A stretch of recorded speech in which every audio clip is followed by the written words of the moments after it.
Hi everyone, this is Subha. I'm going to deliver a lecture on organizational behavior for the topics Introduction to Organizational Behavior. And we'll see what is organizational behavior. So before going into organizational behavior, first we should know what is organization. So we can say the organization is a group of people with a particular purpose. So for to achieve some goals or to achieve some purpose, we are a group of people working together to achieve some goals. So that is, we can say, organized. Okay, organized or organization. So what is behavior? Behavior means action and reactions of individual and group in an organization. So, what are the action and reactions? The individual, that is the employee, who shows at a workplace, that is called is behavior. Okay, and now we'll go to organizational behavior. So here the OB is the term used to describe the actions and reactions of individuals and groups as they interact with one another in the course of their work. So here the organizational behavior is the term that is used to describe the action and reaction of an individual and the groups. So some particular specific employee can work individually as well as he has to mingle with some other employee and work to achieve some goals. So that is a group. So group as well as the individuals, how they are interacting, how they are action and how they are acting and how they are reacting to the workplace. So that is called organizational behavior. And the next one is management. So what is management? Goals of organization are attained by the efforts of employee. So how the goals of the organization can be attained? So for that the employees, that is the individuals or the group of employee, should put their effort to achieve the organizational goal. That is called management. And we'll see the definition of organizational behavior. So here the OB can be defined as the systematic study of the action and reaction of an individual. So here that means that is OB, organizational behavior, that can be, we can say, that is a systematic study. So systematic study. So to study what we are studying here is the action and reaction of an individual. So it may be an individual or a group or a subsystem. Subsystem means some subdivisions, sub-departments. So in which individuals are organized. So in which individuals are organized to achieve some certain predetermined goals. So through the division of labor and coordination of activities. Some coordination of activities can be done among the individuals, employees as well as the group of employees. Then it can be combined together, and how they are reacting for when they are working for to achieve organizational goal, that is the matter. Okay, so that is called organizational behavior. So it is a systematic study of the actions and reactions of an individual that can be studied using this organizational behavior. And we have some objectives of organizational behavior. We'll see one by one. So job satisfaction, finding the right people, organizational behavior, leadership and conflict resolution, understanding employee better, and understand how to develop good leaders, develop a good team, high productivity. So these are the objectives of OB, we can say. And the first one is job satisfaction. So here we have some factors that can foster or degrade, or we can say stop the job satisfaction of an employee.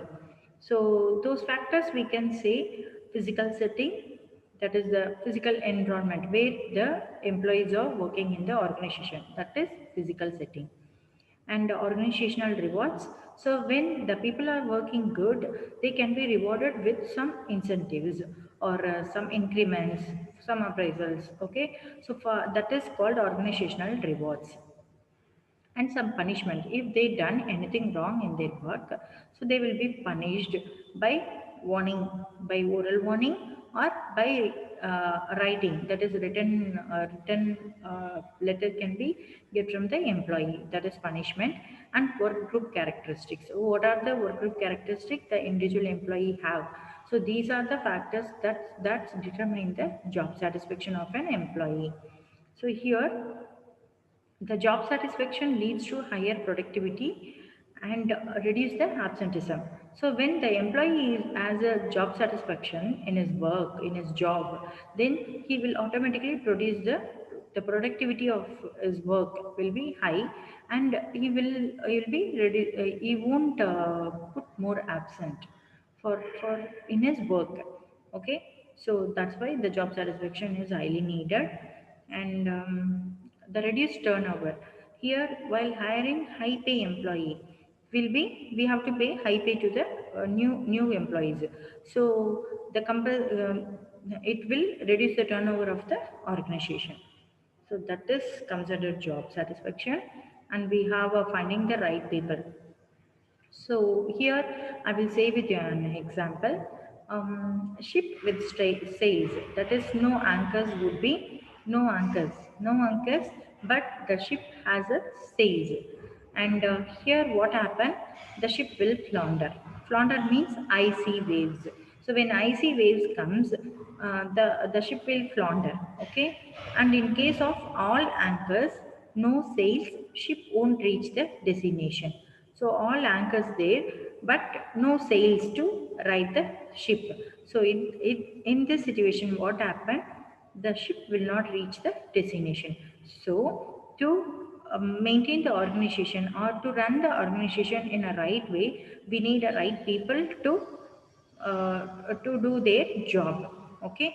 So for that, we have to find the right mix of the people. For that, we have to find the right mix of the people, talented, that is working styles required for doing the task. And here for this, we are the organizational behavior is so helpful in decided who to include in a which team. Okay, so for example, so who to promote to a leadership position and ideal profile for a new hires. So these can be decided when this can be decided when we are choosing a right person for the job. So in that situation, the organization behavior can be helpful. And we have organizational culture. The third one is, and here an organization grows longer, it is difficult to keep a common goal or common purpose. Okay, that is unity of directions is very difficult while the organization grows. Okay, for example, if it is a big organization, to maintain or to set a common goal or direct a people, direct a employee is very difficult, right? So the OB, in that case, the OB will be very useful for understanding and designing the communication channels and leadership structures. So for that, we have to put more leaders to maintain or to manage the people, to manage the employees, and the communication channel should be properly set so that the communication, the formal communication might happen in an organization. And it can strengthen the organizational culture. And the rapid growing business environments that forces organization to adopt entering into global markets, that is utilizing virtual workforce. So these are the things that can be done. And at the time, the OB, so in this kind of situation, the OB will be very useful in maintaining clear idea about an organization without losing the flexibility and adaptability of the organization. It will maintain the clear identity of the company. And the fourth point we have is leadership and conflict resolution. So here, the OB helps in fostering leadership, proactivity, and creative problem solving. So these are the things that the leader should have.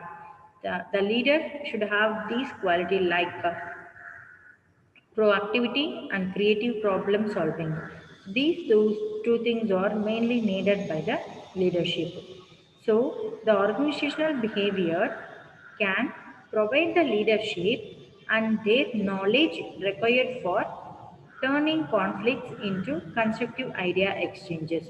So for that the leader should have an idea or knowledge about the organizational behavior, that so that it is mainly required for the leadership to turn the conflicts into a constructive idea exchanges, so that they should learn the organizational behavior while they are in a position, that is they are in a position of leadership to manage a group of people. So this is also main thing that comes under leadership and the conflict resolutions. The leader who should have potential to change the conflict into the solution. And the next one is understanding employee better. So here we'll be having the OB studies help us to understand why employee behave the way they do. So when some employee are doing some things, we have to understand. Okay, the leaders or the manager should understand why the employee is behaving like this. So what the help they want. So that idea we can get from the organizational behavior, and also predict how they are going to behave in the future. So when in the present, if the employee is doing something, employee behaving like this, then how they will react in the future in the organization. That should also predicted by the leadership or a manager. And the next we have is understand how to develop a good leaders. So, OB helps in predicting among the employees who have the potential to become a leader. So, that can be identified or predicted by using the organizational behavior. So, the people, some group of people working means, so among the employees, among the people who have the potential to become a leader. So that should be identified or predicted by using the knowledge of organizational behavior. And this organizational behavior also teach us to mold these employees. So it is helps to teach teach us to mold the employees so that their leadership and their potential is utilized to its fullest.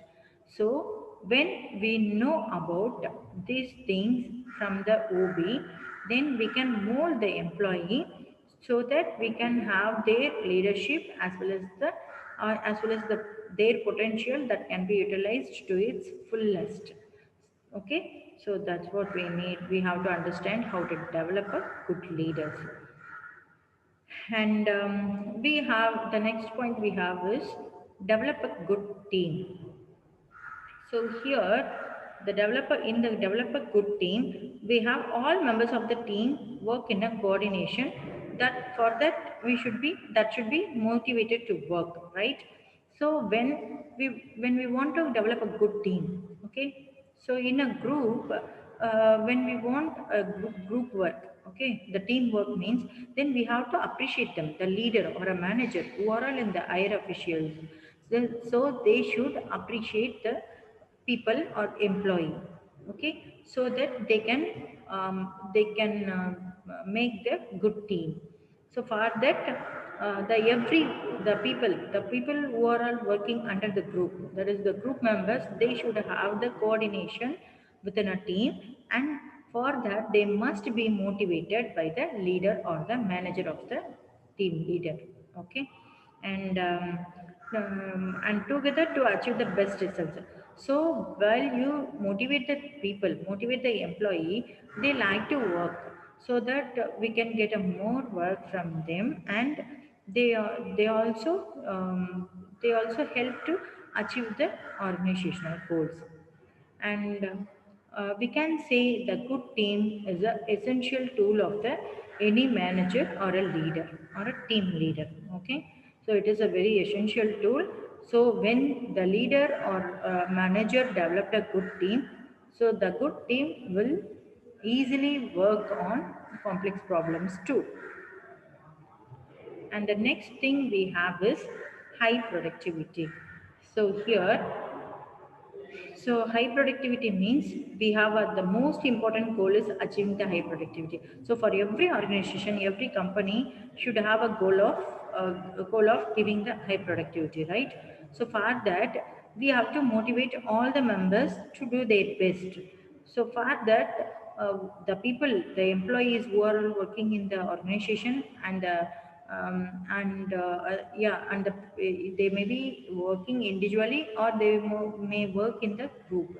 So they both should be motivated by all the members to do their best, and the level of motivation that can make the difference between a good and a bad results. So the level of motivations in the sense, so will be having high level of motivation and the low level of motivation.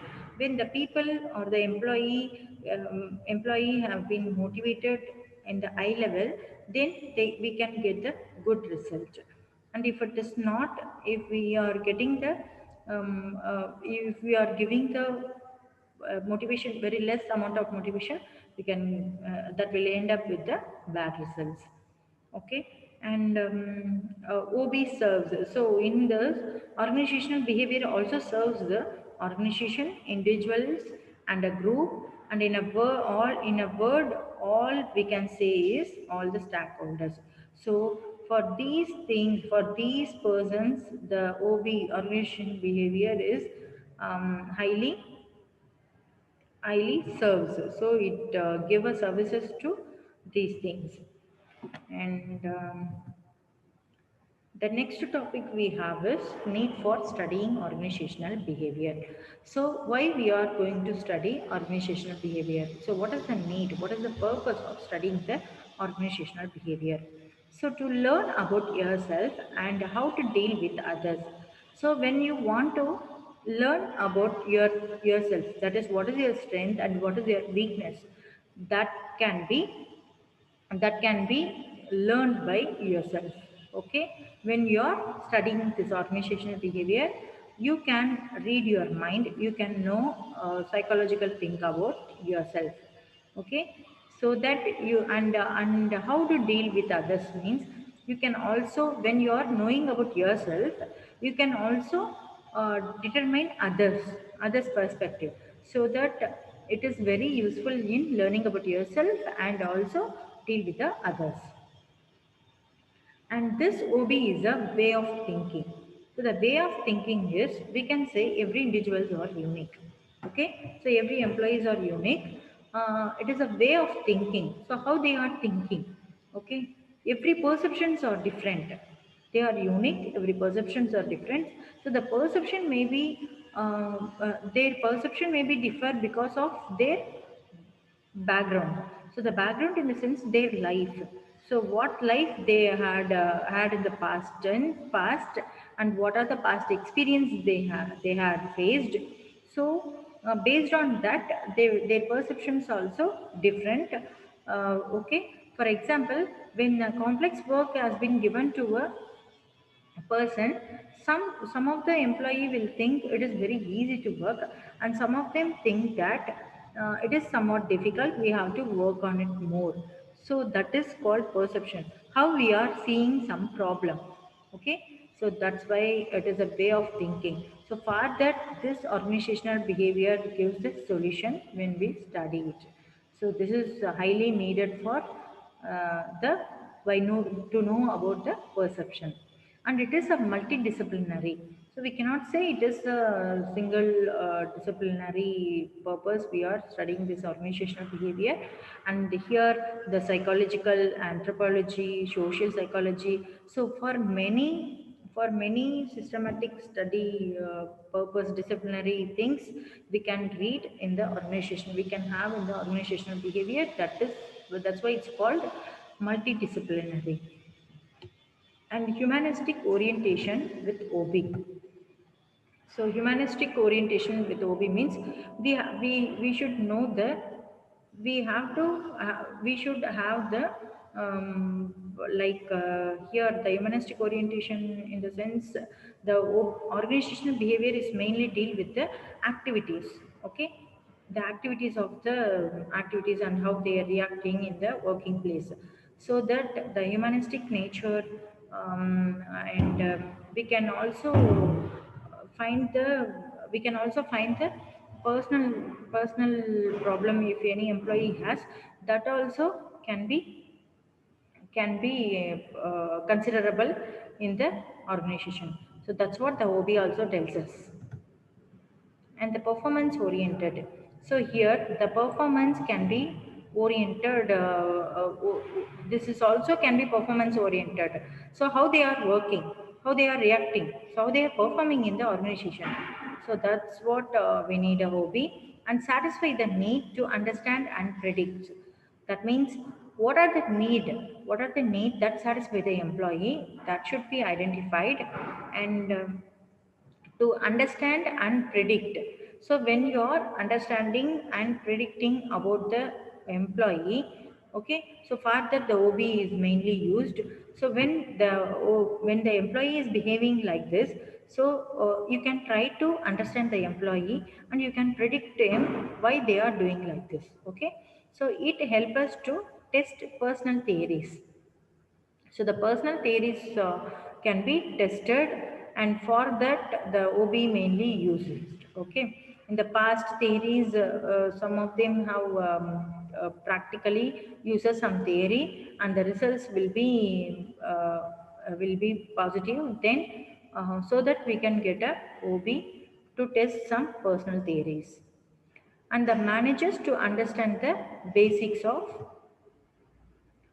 the manager should understand the basic quality of the leadership, so that why the employees are doing like this and why they are performing like this. So what is their strength, what is their weakness, how we have to motivate them. So these things can be identified by the manager by using the organizational behavior. And to maintain cordial industrial relationships, so that when we are to maintain, so some terms and conditions will be there for industrial relationship purpose. So to maintain the industrial relations, how we can maintain, what are the without conflicts, or how we can maintain the relationship. So far to maintain that, the OB will teach us some idea. It gives some idea to maintain the relationship, and it is useful in the field of marketing. So in the marketing field, it is highly used, so that we can know about the customer needs. Okay, so the needs can be automatically lead to the uh, productivity. That is the TQM, total quality management system. So the quality product will be pro- produced to the customer, and to improving interpersonal relations in the organization. And it helps to manager applies appropriate motivational technique by the nature of individual employees. So here the OB gives us some motivational techniques. So we have theory X and theory Y motivational motivations, and we also have some of the psychologists has have given the some motivation techniques. So we have to choose and apply appropriate motivational technique to the employee by their nature. Okay, so based on their nature, we have to choose the motivational technique. That is, the manager should choose the motivational technique and apply to the individual employees characteristics. And we have OB. OB tackles human problems humanly. Here the OB organization behavior tackle the human problem. And another reason for studying OB is to learn how to predict human behavior. And the OB tackles human problem humanly in the sense OB always consider about the individual, in the employee and their minds. And another reason for studying OB is to learn to predict human behavior. We can predict a human behavior very easily when we study the OB. And OB implies that the effective utilization of people working in the organization. So the OB implies that the effective utilization, how we are using the people in a very effective manner at a workplace. Okay, so for that also the organizational behavior is highly needed. And the most popular reason for studying organizational behavior is that the reader is to understand in perceiving pursuing the OB, pursuing the behavior of the employees. So this is the main reason for studying the organizational behavior. And while we are choosing the organizational behavior for studying, then they will get the interested to pursuing their career. So the career in a organizational, that is the management subjects, they will get some interest towards the management subject, so they will pursue their career in the same field itself. So that's all. Thank you.